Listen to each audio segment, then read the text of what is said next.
তনিমা ভেজা কণ্ঠে আর্তনাদ করে উঠলেন। চুপ কর স্বার্থ, আল্লাহর দোহাই লাগে, চুপ কর তুই।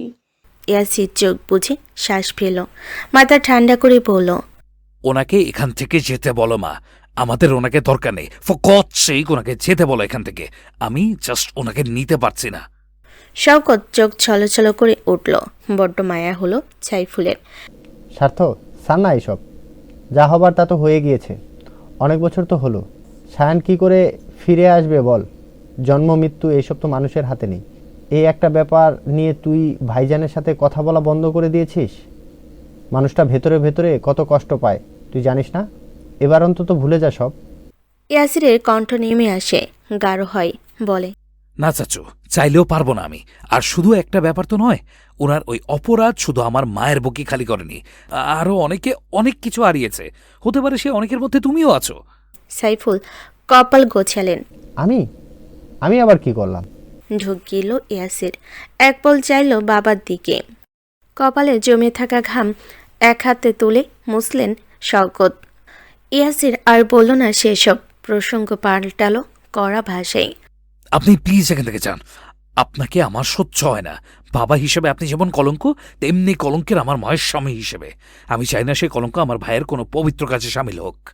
শওকত নিস্তব্ধ হয়ে পড়লেন, মুখখানা ফ্যাকাশে হলো অপমান আর অসম্মানের তোড়ে। ব্যথিত চোখে স্ত্রী পানে ফের চাইলেন তিনি। জয়নব কিছু বলতে চাইলেন, দিল না। ইয়াসির ঘোষণা করল মাঝপথে, আচ্ছা বেশ, আপনি থাকতে চাইছেন যখন থাকুন, আমি চলে যাচ্ছি। ইয়াসির যেতে নিলে থামালেন শওকত। আর্দ্র গলায় বলেন, না না, তুমি কেন যাবে? আমি যাচ্ছি। সত্যি তো বাবা হিসাবে আমি কি করতে পারলাম? আমার জন্যই তো। কথা কেড়ে নিল ও, খুব শক্ত গলায় বলল, এসব অতীত আমি শুনতে চাই না। দেরি হচ্ছে, গেলে যান এক্ষুনি। শওকত শ্বাস পেলেন, কথা বাড়ালেন না আর। চাইলে পারতেন হয়তো, কিন্তু তর্কযুদ্ধের শক্তি নেই। অপরাধীর মতো মাথা নিয়ে চলে গেলেন ঘরে। তন্ময়ের চোখে এক প্রশস্ত জল টলমল করে উঠল। ভেজা কণ্ঠে বলেন, কেন এমন করলি বাবা? মানুষটা কত কষ্ট পেয়েছে বলতো। ইয়াসির কাছে এগিয়ে এলো, হাটমুড়ি বসল মায়ের কাছে। শান্ত অথচ দৃঢ় গলেই বলল, তুমি আজ আর কিচ্ছু বলো না। অন্যের কষ্ট দেখতে দেখতে নিজের অনুভূতি এমন শূন্যে নামিয়ে এনেছো, তাই আজকাল কেউ তোমার কষ্ট নিয়ে ভাবছেই না। এবার অন্তত একটু নিজেকে নিয়ে ভাবো মা। তোমার ছেলে বড় হয়েছে, সে আগের মতো ছোট আর অসহায় নেই যে সব জেনে শুনেও চুপ করে থাকবে। যে যা করেছে তোমার সাথে, তাকে ঠিক ততটুকুই ফেরত দেবো আমি, দেবই। ছেলের হাতটা ধরে হু হু করে কেঁদে উঠলেন রমণী। সবার হতাশার মাঝে কেবল বাকরুদ্ধ হয়ে রইল তুষি। ঘটনার সবটা তার মাথার উপর দিয়ে যাচ্ছে। উঠোনে ছিল, রেহনুমাও সেখানে। দুজন একই সঙ্গে ভেতরে এলেন। একটু আগেই দেখে যাওয়া গমগমে বসার ঘরের নিশ্চুপতার এই ভয়ানক মোড় দেখে বিভ্রান্ত হয়ে পড়লেন তারা। অবসন্ন মলিন চেহারাগুলো অয়ন একবার দেখল, জিজ্ঞেস করল বিভ্রম নিয়ে, কিছু হয়েছে? সাইফুল উল্টো ঘুরে চোখের পানি মুছলেন, স্বাভাবিক থাকার প্রয়াস করে বললেন, না না, কি হবে? ওই সায়ানের জন্য একটু। সবাই দাঁড়িয়ে কেন? সময় নেই, হাত চালাও হাত চালাও। আয়ন, গাড়িতে খাবার উঠেছে? হ্যাঁ, আমি মাত্র উঠিয়ে দিয়ে এলাম। আচ্ছা, তাহলে আস্তে ধীরে বের হও সবাই। কি বলিস স্বার্থ? নিশ্চুপ ইয়াসির মাথা নাড়ল, এক হাত ধরে দাঁড় করালো মাকে। পেশিবহুল বাহুতে আগলে নিয়ে চলল। তারপর ইউসা এসে দিদুনকে তুলল। আইরিনও ধরল অন্য পাশ থেকে। পায়ের ব্যথায় খুব একটা হাঁটতে পারে না পৌরা। আস্তে ধীরে সবে বেরিয়ে গেল। একই জায়গায় শান্ত নদীর মতো বসেছিল তুষি। দু চোখ জুড়ে প্রশ্ন আর বিস্ময়ের ভেলকি নিয়ে মেয়েটা চুপ করে আছে। রেহনুমা যেতে নিয়েও থামলেন, কিছু একটা ভাবলেন ওকে দেখে। ছুঁড়ে ছুঁড়ে বলেন, এই মেয়ে, বাড়ি কিন্তু ফাঁকা, আবার চুরি করে পালিও না। অবশ্য পা তো ভাঙা, পালাবে কি করে? যাকে, সাবধানে থেকো। রেশমি আছে, কিছু লাগলে ডেকো ওকে। গেলাম যত সব। তুষি হুহা করল না, ঠিক করে শুনছেন কি না কে জানে। ইয়াসিরের প্রতিটা কথা কানে বাজছে তার। বাবার প্রতি এত রাগ কেন মানুষটার? কেন বড় ভাইয়ের মৃত্যুর জন্য বাবাকে দায়ী করছিলেন উনি? এমন সহজে একটা বাড়িতে রহস্যের এত প্যাঁচ থাকতে পারে? এই বাড়ি না এলে তুষি কোনোদিন জানতেই পারত না। দিনের ঝিম ধরা মুহূর্ত, ফাঁকা বাড়ি, সব কিছু নিস্তব্ধ প্রশান্তিতে বুঝে আসা সময়ের মতো। ভাঙা পাটা লম্বালম্বি সামনে চড়িয়ে খাটে বসে আছে তুষি। রেশমি ওকে ঘরে দিয়ে গেছে অনেকক্ষণ হবে, কিন্তু এখনও পর্যন্ত খাবার টাবার কিচ্ছু দেওয়ার নাম নেই। ঘুম ভাঙার পর থেকে তুষি দাঁতে দানা অবধি কাটেনি। পেট মুচড়ে ওঠার কষ্টে মেয়েটার বসে থাকতে পারল না। রেশমি চুল অতিরিক্ত লম্বা, সবসময় অজগরের মতো বিশালাকার বেনুনি করে রাখে। তুষি গলা তুলে ডাকলো, বেনুনিওয়ালি, এই বেনুনিওয়ালি, why not given me নাস্তা? টাইমলি ইট নাস্তা ইজ ইম্পর্টেন্ট। ও বেনুনি, শুনছো? দুডাকেই ছুটে এলো মেয়েটা। ওনাই হাত মুছতে মুছতে এসে দাঁড়ালো ঘরে। বিরক্ত হয়ে বলল, বিনুনিওয়ালি লাগাইছো কেন? আমার নাম রেশমি, নাম ধইরা ডাকতে পারো না? পারি না বলেই তো ডাকিনি। আমাকে নাস্তা দাও জলদি, খিদে পেয়েছে খুব। দিতাছি বাপ, সময় তো লাগবে। ধৈর্যশীল নাই মাইয়াটার, সংসার করবো কেমনে? বিবি করতে করতে ঘর ছাড়লো রেশমি। তুষি ওসব শোনার সময় নেই, ওকে যা বলার বলুক গে, খাবার এলেই চলবে। রেশমি ফিরে এলো নাস্তা নিয়ে, 2টো রুটি আর ডিম পোচ, সাথে 1 গ্লাস টলটলে জল। সব কিছু দুম করে রাখলো বিছানায়।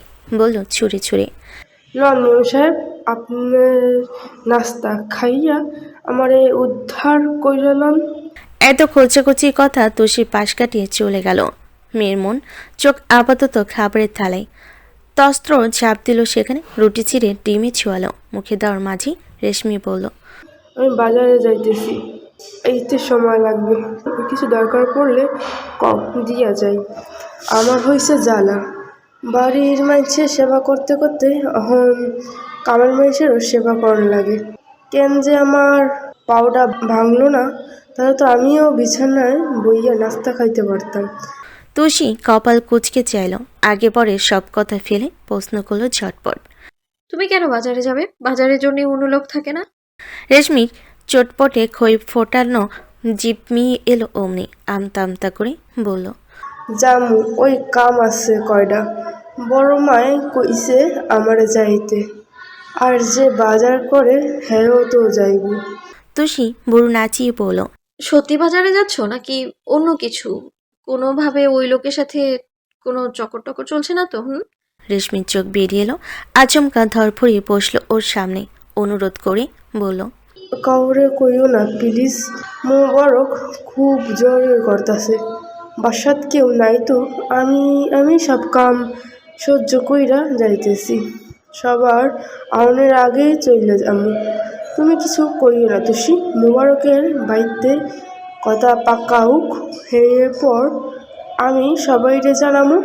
এর আগে জানালে আমারে কামতে বাইর কইরা দিব। তুষি হোঁচট খেলো, চোখের হোঁচট হতভম্ব বনে গেল শুধু।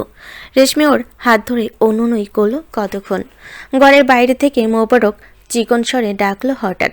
আরেক দফা অনুরোধ ছেড়ে তাড়াহুড়ো করে বেরিয়ে গেল মেয়েটা। তুষি ফ্যাল করে চেয়ে রইল, বিড়বিড় করে বলল, কিন্তু আমি তো মজা করছিলাম। পরপরই বিত স্পৃহ আওড়ালো, কি আজব বাড়ি মাইরি, এ ওকে, ও একে, অমুক তমুককে পছন্দ করেই যাচ্ছে, আবার প্রত্যেকেই লুকিয়ে লুকিয়ে প্রেমও করছে। ধুর, শুধু আমিই আজ অব্দি একটা প্রেম করতে পারলাম না। এই যে বিটকেল পুলিশটা আমাকে আটকে রাখলো এইখানে, আর যদি আমার একটা প্রেমিক থাকতো, ঠিক ও বেটার নাক ফাটিয়ে দিয়ে নিয়ে যেত আমায়। না রে তুষি, জীবনে কিছু কিছু ঘটনায় প্রেম করা খুবই দরকার। একটু থামলো মেয়েটা, হতাশ শ্বাস ফেলে ভাবলো, কিন্তু আমি প্রেমিক পাবো কোথায়? আমার তো কাউকে পছন্দই হয় না। বাক্যে শেষে তুষি আবার থম মেরে গেল। অদ্ভুতরে কাণ্ডের মতন চোখের পথে ভেসে উঠল ইয়াসিরের ফর্সা শক্ত মুখটা। পাঞ্জাবি টুপি পরে সৌম্য যুবকে সিঁড়ি বেয়ে নেমে আসার দৃশ্য। নিঃশ্বাসের খুব কাছে সে কপালে ব্যান্ডেজ করার অতীব ভেবে তস্ত্র সোজা হয়ে বসল সে। মুখটাকে ঘন ঘন ঝাঁকলো দুবার। না না, এসব হাবিজাবি ভাবা যাবে না। এই বিটকেল থেকে যত দূরে থাকা যায় ততই মঙ্গল। দরজা খট করে শব্দ হলো তখনই। রেশমি বাইরে যাচ্ছে তার মানে। তুষি এত আফসোস হলো এবার। কতগুলো দিন বাইরে যায় না ও, ঘুরতে পারছে না, হাঁটাও বন্ধ। ইস, আজ পাটা ভালো থাকলে এক্ষুনি ভেগে যাওয়া যেত। বাড়িতে কেউ নেই, এমন মোক্ষম সুযোগে কি আর আসবে? তাত বিরক্ত চিত্রে কসরত পুহিয়ে শুয়ে পড়ল তুষি। চোখ বুজে ঘুমানোর চেষ্টা করলো একটু। কিছু সময় কাটলো, তারপর হুট করে বিকট এক আওয়াজ ভেসে এলো বাতাসে। কাছে কোনো কিছু তীব্র ঝনঝনানি তুলে ভেঙে পড়ার শব্দে হুড়মুড়িয়ে চোখ মেলল তুষি। কোথাও কি ভাঙলো? বাড়িতে তো কেউ নেই, চোর ঢুকলো না তো? এই রে, এই তো বড় চোর। ওর উপর বাটপাড়ি করতে আবার কে এসেছে এখানে? তুষি পায়ে ব্যথা, তাও টেনে টুনে নামলো কোনো রকম। কেউ না ধরলে হাঁটা চলা মুশকিল। পাটা অল্প উঁচুতে তুলে ব্যাঙের মতো লাফাতে লাফাতে দরজা এলো। স্টোর রুম থেকে খাবারের রুমের প্রবেশপথে সোজাসুজি। চোখ দুটো সেখানেই তাক হলো তুষি। গোটা আকাশ মাথার উপর ভেঙে পড়ল অমনি। মেঝেতে ছড়ানো ছিটানো কাচের মধ্যে পড়ে আছে শওকত। সদ্য গলার নলি কেটে ফেলা রাখা পশু মতো ছটফট করছে মাটিতে। ঠিক একই রকম বক্ষপট দাপাচ্ছে। জোরালো শ্বাস টানছেন, হাঁপাচ্ছেন, বুকে হাত দিয়ে কাটটাচ্ছেন এপাশ ওপাশ। তুষির মাথায় সব ফাঁকা হয়ে গেল। হুঁশ এলো তখন, চোট লাগালো ঝড়ের মতো। সহসা টান পড়ল গোড়ালিতে। ব্যথায় বিবশ হয়ে মুখ থুবড়ে পড়ে গেল মেয়েটা। অথচ থামল না আজ। কোকিয়ে গুঙ্গিয়ে ভীষণ কষ্টে উঠে দাঁড়ালো ফের। প্লাস্টারের শক্ত বাধা ভুলে আবার ছুটল তুষি। দরপড়িয়ে শওকতের পাশে গিয়ে বসল। ভদ্রলোকের পোড়া মুখ ফেকাশে, ঠোঁটে কোণে চকচক করছে ঘাম। বুকে বাপাস ধরে কাটটাচ্ছেন। তুষি মনে পড়ল পুরনো কিছু কথা। বস্তিতে ওরা যেই ঘরে থাকে সেই ঘরের মালিকের একবার এমন দশা হয়। ঠিক এমনই করছিলেন লোকটা। হাসপাতালে নেওয়ার পর মারা গেলেন। ডাক্তার জানালেন হার্ট অ্যাটাক করেছে। তুষি ঘাবড়ে গেল। তড়িঘড়ি করে শওকতের মাথাটা কোলে তুলল নিজের। ভদ্রলোকের চোখ বুঝে আসছে। ঝাপসা দৃষ্টিতে একটু একটু তুষির মুখখানা দেখলেন। খুব কষ্টে বলেন, বুক জ্বলে যাচ্ছে, মরে যাচ্ছি, হাসপাতাল। বাকিটা বলার আগেই ভারী শরীর নিস্তেজ হয়ে পড়ল। চোখ জোড়া বুঝে ফেলতেই বুকটা ছ্যাদ করে উঠল তুষির। উদ্ভ্রান্ত নেই দেখল এইদিক ওদিক। কি করবে এখন? কোথায় যাবে? কাকে ডাকবে? বাড়িতে তো কেউ নেই। না, ফের ফোন আছে। না, ওর ফোন আছে। না, ওর এই বাড়ির কারোর নাম্বার জানে। ভয়ে চিন্তায় ঘাম ছুটল তুষির। খুব জোরে বুক ধরফর করছে। শওকতের গাল চাপড়ালো কোমল হাতে। পায়ের তালু খসল কিছুক্ষণ। না, সারা শব্দ নেই। এমনকি চোখের পাতা অব্দি নড়ছে না। এখনই হাসপাতালে না নিলে তো বাঁচানো মুশকিল। তুষি কোথায় যাবে বুঝতে পারল না। শওকতের মাথাটা নামিয়ে রাখলো আবার। ব্যথা নীল হয়ে যাওয়া পাটা টেনে হিসড়ে দৌড়ে এলো দরজার কাছে। ভাগ্যক্রমে রেশমি লক করে যায়নি। হয়তো ভেবেছিল ভাঙা পা নিয়ে তুষি নড়তে চড়তে পারবে না। ও দরজা খুলে মেঝেতে বসে পড়ল। গোড়ালির ব্যথায় যেন পা খুলে পড়ছে। গলা সবটুকু জোর দিয়ে চেঁচালো, কেউ আছেন? কেউ আছেন? এদিকে আসুন, ওনাকে হসপিটালে নিতে হবে। কেউ আছেন ওখানে? মূল গেটের পাশে বসে ঝিমোচ্ছিলেন দারোয়ান। মেলি চিৎকারে লাঠিটা বগলে গুজে ছুটে এলেন তিনি। বিধ্বস্ত তুষিকে দেখে চমকে গেলেন খুব। অধৈর্য গলায় শুধালেন, কি হয়েছে? কে অসুস্থ? তুষি হাঁপাচ্ছে। শ্বাসের তোরে চট করে কথা বলতে পারল না। আঙ্গুল দিয়ে দেখালো অদূরে। বাড়ির মালিককে নিথরের মতো পড়ে থাকতে দেখে আটকে উঠলেন ভদ্রলোক। আর্তনাদ করে বলেন, হায় হায়, বড় সাহেব, এ কি অবস্থা? স্যার বলতে বলতে দৌড়ে কাছে গেলেন তিনি। পুরোপুরি অবচেতন শওকত দারুণ ব্যস্ত গলায় বলেন, আমি সাত্য স্যারকে কল দিচ্ছি, বড় সাহেবকে তো হাসপাতালে নিতে হবে। তুষি বলল, তাতে অনেক দেরি হয়ে যাবে। ওনার অবস্থা ভালো না, আপনি একটু ওনাকে তুলুন না, এখনই হসপিটালে নিয়ে যাই। আমি তো গেট রেখে নড়তে পারবো না, বাড়ি ফাঁকা। কিছু একটা হয়ে গেলে আমার চাকরি চলে যাবে। হাসপাতালেও অনেক দূর। একটু দম টেনে বলল, আপনি ওনাকে ধরে নিয়ে আসুন বাইরে, আমি নিয়ে যাচ্ছি। তোমার তো পা ভাঙেছে শুনলাম, তুমি কিভাবে যাবে? আমি পারবো, আপনি আসুন। সময় নেই, তাড়াতাড়ি করুন। তুষি দরজার কাঠ ধরে উঠে দাঁড়ালো। খুঁড়িয়ে খুঁড়িয়ে দাঁত মুখ চেপে ছুটল বাড়ির বাইরে। দারোয়ানের বয়স বেশি নয়, দেহটা শক্তপোক্ত এখনো। শওকতের নিস্তেজ শরীরটা টেনে তুললেন তিনি। দুকাদের ভর নিয়ে এগোলেন সামলে। ইয়াসিদদের বাড়ি মেইন রোড থেকে একটু ভেতরে। অনেকটা জায়গা নিয়ে করে, আশপাশটা অতটা সরব নয়। এই রাস্তায় রিক্সা, সিএনজি, প্রাইভেট কার ব্যতীত ভিন্ন বাহন খুব একটা দেখা যায় না। তুষি বাইরে এসে চারপাশে চাইল। কপাল মন্দ থাকলে যা হয়, অন্য সময় লাইন বেঁধে গাড়ি ছোটা রাস্তায় আজ কিচ্ছু দেখা যাচ্ছে না। দু একটা রিক্সা এলো, তাতে প্যাসেঞ্জার ভরা। তুষি মাথায় হাত পড়ার অবস্থা। কোন দিকে যাবে, কিসে করে নেবে ও জানে না। শুধু জানে বাঁচাতে হবে ওনাকে। দারুণ জ্ঞান শূন্য শওকতকে সাথে নিয়ে দাঁড়ালেন মাত্র। ভদ্রলোকের মাথায় হেলে পড়ছে, দুলছে দেহ। উনি বলেন, একটু তাড়াতাড়ি করো মা, আমি তো বেশিক্ষণ ভর রাখতে পারবো না। তুষি কথাই ব্যস্ত ভাব। দেখছি। ওর হঠাৎ চোখ পড়লো একটা খালি ভ্যানের উপর। চালক সদ্য থামিয়ে রেখে প্রকৃতির ডাকে সাড়া দিতে রাস্তার পাড়ে গিয়ে বসেছেন। তুষি উদ্বেগ নিয়ে বলল, এই তো একটা ভ্যান, চাচা আসুন, নিয়ে আসুন ওনাকে। ভ্যানের দূরত্ব কয়েক পায়ের। দারোয়ান নিয়ে এলেন শওকতকে। তুষি বলল, এখানে শুয়ে দিন, তাড়াতাড়ি করুন। ভদ্রলোক বিস্মিত হয়ে বলেন, এই ভ্যান করে নিয়ে যাব, কি বলো, সময় লাগবে তো? এভাবে দাঁড়িয়ে থাকার চেয়ে ভ্যানে নিয়ে যাওয়া অনেক ভালো। আপনি কথা না বাড়িয়ে শুয়ে দিন ওনাকে। দারোয়ান তাই করল। শুনলেন ওর কথা। নিজের ভ্যানের কাছে দুজন অচেনা মানুষ দেখেই তড়িঘড়ি করে দৌড়েলেন চালক। এই কি হয়েছে, কি লাগবো? আর এরা আমার ভ্যানে উঠেছেন কেন? কারা আপনারা? তুষি নরম গলায় বলল, দেখুন উনি অসুস্থ, ওনাকে এখনই হসপিটালে নিতে হবে। আপনি একটু। লোকটা মাঝপথে খ্যাক করে উঠলেন। মগের মূল্যক নাকি? কথা নাই বার্তা নাই। আমার ভ্যানে শোয়াই কোন হাসপাতালে নেওয়ান লাগবো? এই মাত্র কতটি মাল নামাইয়া রাইখাইলাম, শরীর মেসমেস করতেছে। বাড়ি যাবো, ভাত খাইয়া ঘুমামো, এখনই এডি পারতাম না। নামান এনারে, নামান। শেষটুকু ধমকে বললেন তিনি। কণ্ঠে কি তেজ! মেজাজ খিচে গেল তুষি। কুস্তি জেতা সৈনিকের সত্যটা ছিটকে এলো বাইরে। খপ করে থাবা দিল লোকটার স্যান্ডো গেঞ্জির গলা টেনে ধরল ও। ভদ্রলোক হক চকালেন, থমকে গেলেন। চোখ ছানা বড়া করে তাকালেন ওর দিকে।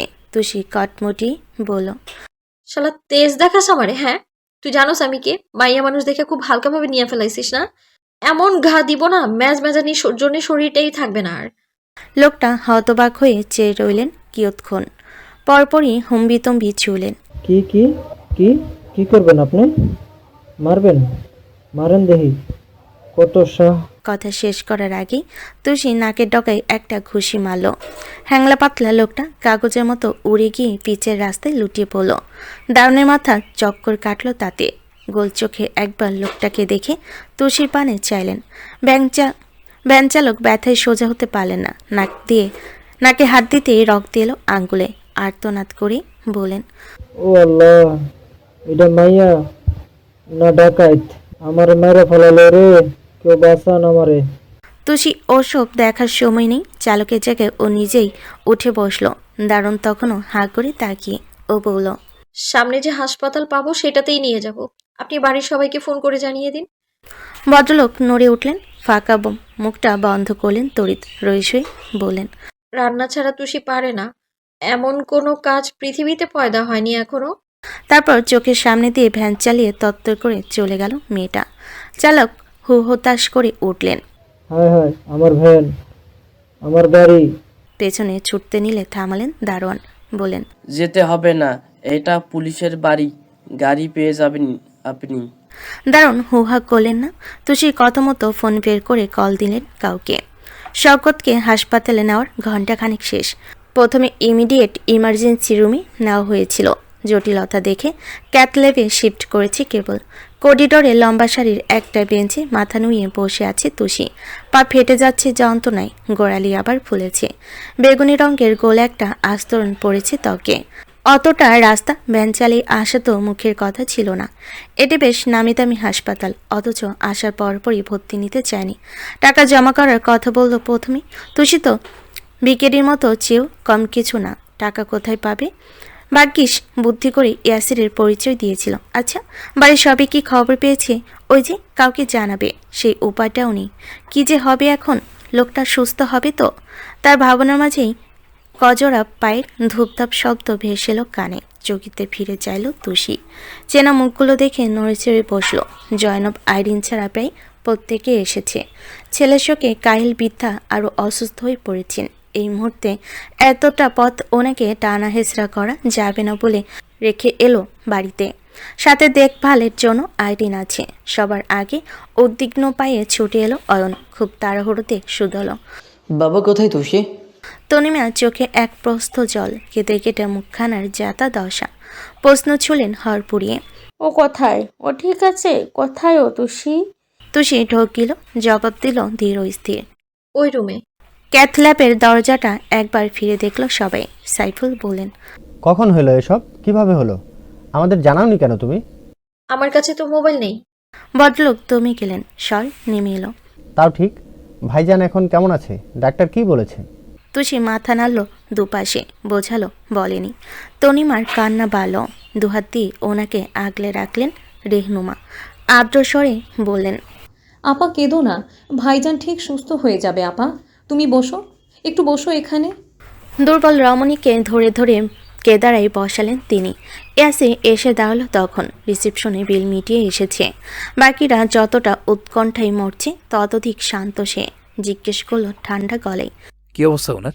সাইফুল বললেন, জানি না রে, আসুক ডাক্তার, দেখি কি বলে। তনিমা কেঁদে কেঁদে বলেন, এই জন্যই তোকে এইসব বলতে আমি বারণ করি স্বার্থ। কি দরকার ছিল সবার সামনে ওইসব ঝামেলা করার? মানুষটা অসুস্থ, প্রেশার ঠিক থাকে না, তার মধ্যে দেখলি তো কি হয়ে গেল। ইয়াসি চুপ। রেহনুমা বলেন, আপা ওকে দোষ দিচ্ছ কেন? ওকে ইচ্ছে করে এসব করেছে?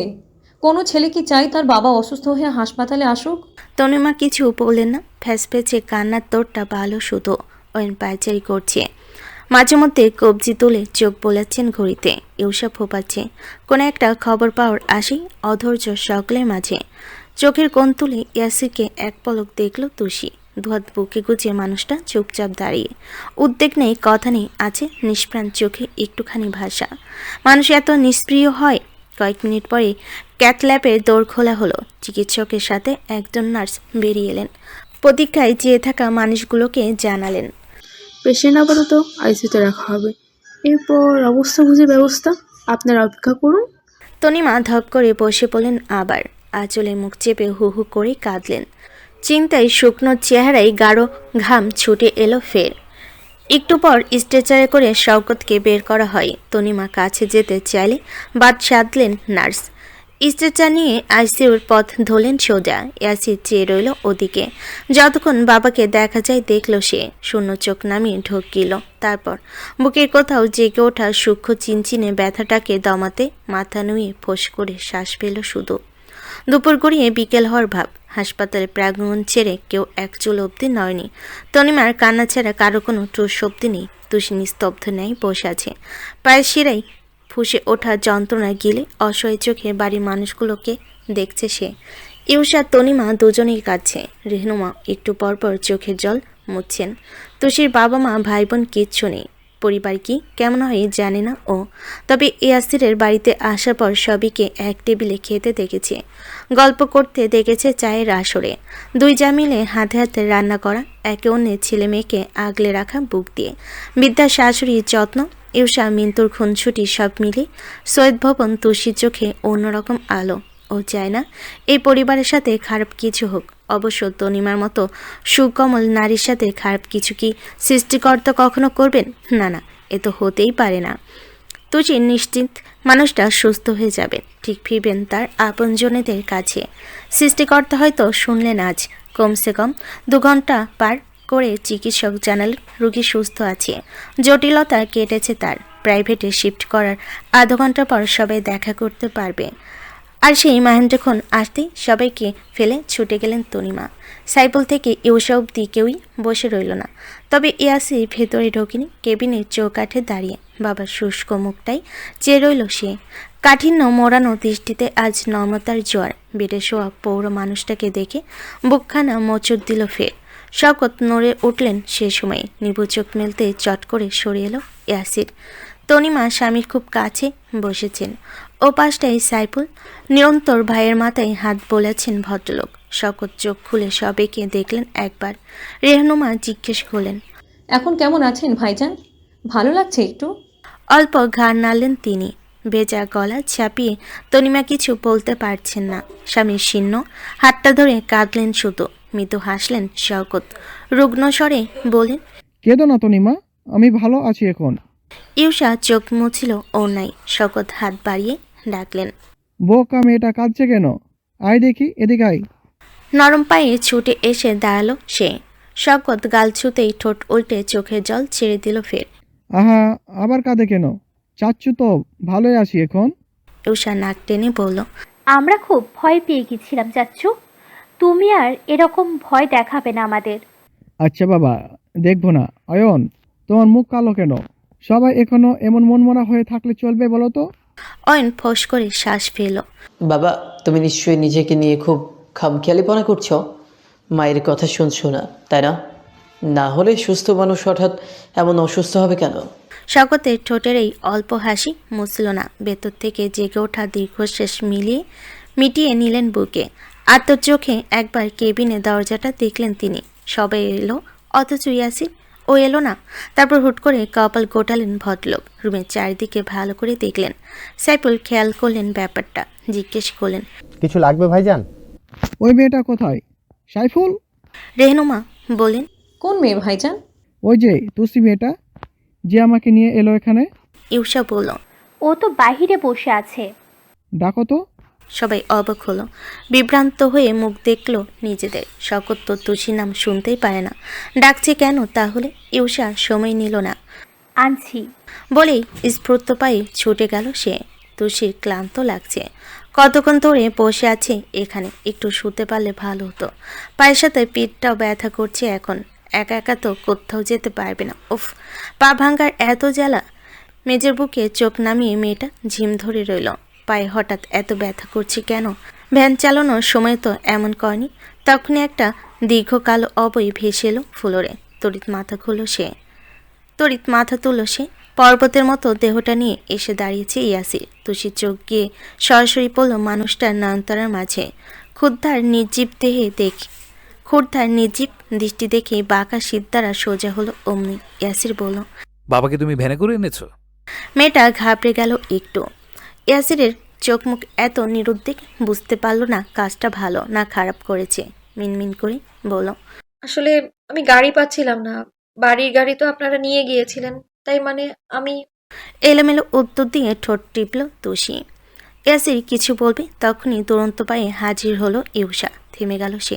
মেয়েটা প্রফুল্ল স্বরে বলল, তুষি, তোমাকে বড় চাচু ডাকছেন। অবাক হয় ও, কণ্ঠে বিভ্রম।